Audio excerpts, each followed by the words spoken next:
On July 24, 1715, a fleet of 12 ships left Havana, Cuba to return to Spain with a cargo hold full of treasure.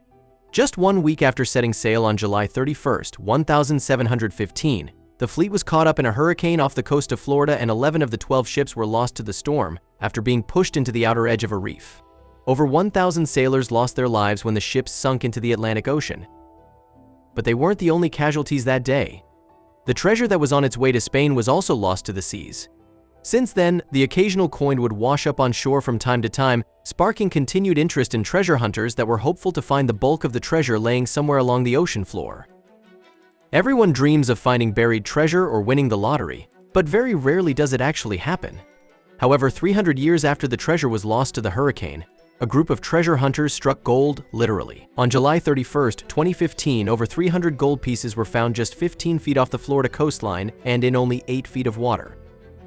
The gold coins were found by William Bartlett and his crew, consisting of the captain of their boat, Jonah Martinez, and fellow treasure hunter, Dan Beckingham.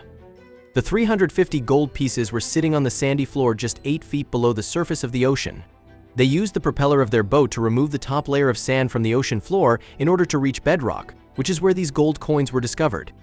It took 5 exciting days to salvage what coins they could from the ocean floor. "We all enjoy doing this, and we all know the odds when we're out there and finding nothing," Martinez said. "To be able to go and do that and then succeed in something like that is more than any treasure." It's hard to believe that such an amazing treasure was so close to shore and that it took 300 years to find. The gold found by Bartlett and his crew is worth an estimated $4.5 million. Bartlett commented that the gold coins were in such great shape that they could have fallen off the ship yesterday. Although the crew can't keep the actual gold in their find, it must have been extremely satisfying being able to handle and organize all of this gold. Part of their discovery included 9 larger pieces of gold called royals. Prior to this discovery, there were only a reported 20 royals known in existence. These large gold coins were tokens given out by King Philip V to other important people in the monarchy as a presentation piece. Each of the royals are valued at an estimated $300,000 each. This picture shows the crew as well as Brent Brisbane, who owns the salvage company Queen's Jewels, which owns the right to the 1715 shipwreck site.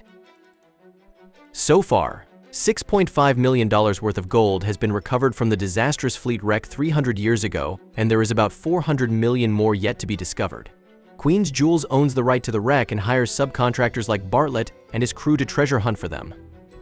The subcontractors are responsible for all expenses, which could add up to over $50,000 a summer searching for sunken treasure, but they get to keep a percentage of their find if they happen to stumble across any treasure from the 1715 shipwreck.